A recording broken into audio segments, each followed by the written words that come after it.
Would anyone like to ask any questions of Karina today? I would. Yes. Go with cold wax that you use. Oh yes, the cold wax. I use that as a finish mostly instead of a varnish. I find it gives a lovely softness and it amalgamates the whole image together.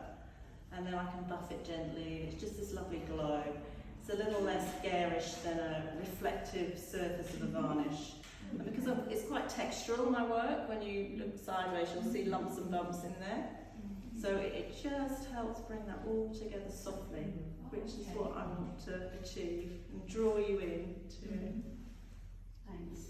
Pleasure. Congratulations on such a beautiful exhibition. Thank you. I also wanted to ask you about the cold wax. So you can put cold wax on acrylic paint? You can, yes. Oh, okay. You can put it on top. You couldn't then put acrylic on top of the cold wax. It's finished. Because it's resistor, it's oil based and the acrylic's water based. So you could use it as a resistor Okay.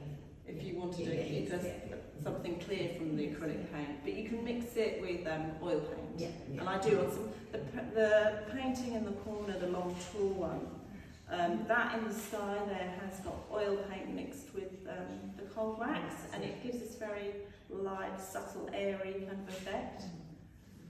So I do sometimes use it mixed with oil paint. Thank you. What made you choose your underpainting colour? Ooh, good question. And there's quite a technical answer to this.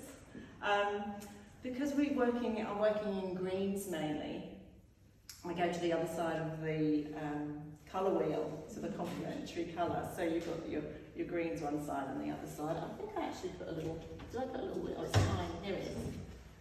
It's so tiny you're not going to be able to see it. But this side you've got your greens and blues, and this side you've got your warm colours.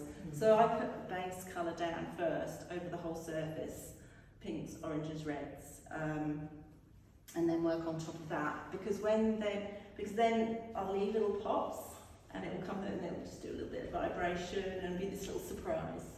So that's why I do that. There's no reference to bushfires in that red? Oh, no. Have you painted any, forestry generating art? Actually, I have done a painting which was a lot of black trunks and just regeneration, yes. But mostly at the moment they're all very lush and healthy and how they should be. It intrigues me how you get that aerial perspective. You're looking up, yes. Assumably you're painting it this way, like.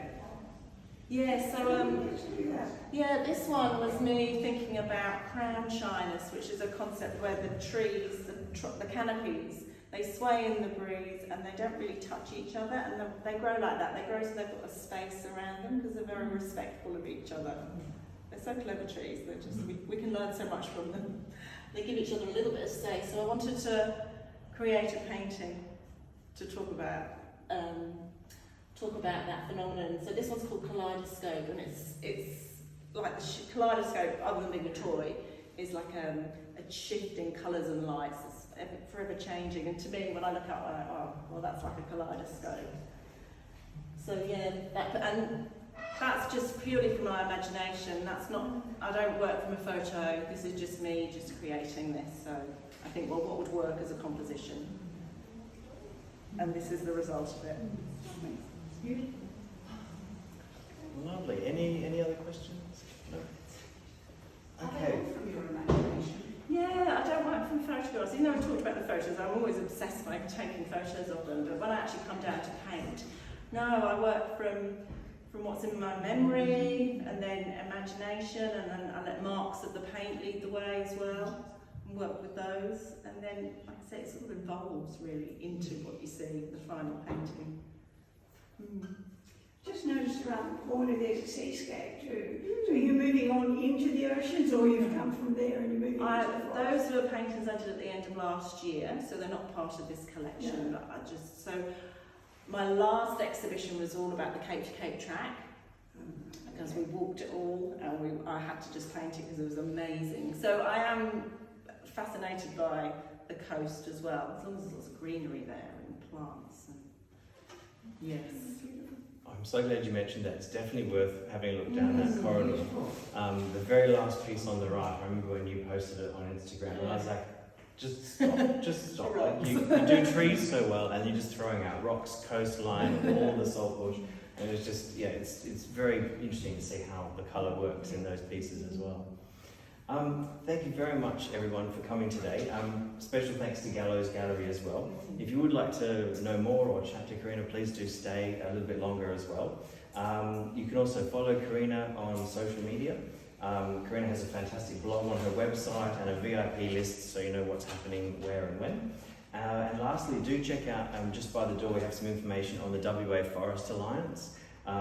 They're a not-for-profit group made up of over 25 other member groups, including the Conservation Council of WA and the Wilderness Society, and my personal favourite, the Bunbury Nanas for Native Forests. They do some phenomenal work. And finally, do let your friends and family know Evergreen exhibition is on until the 13th of July, so get people down here to come and have a look. Thank you for coming.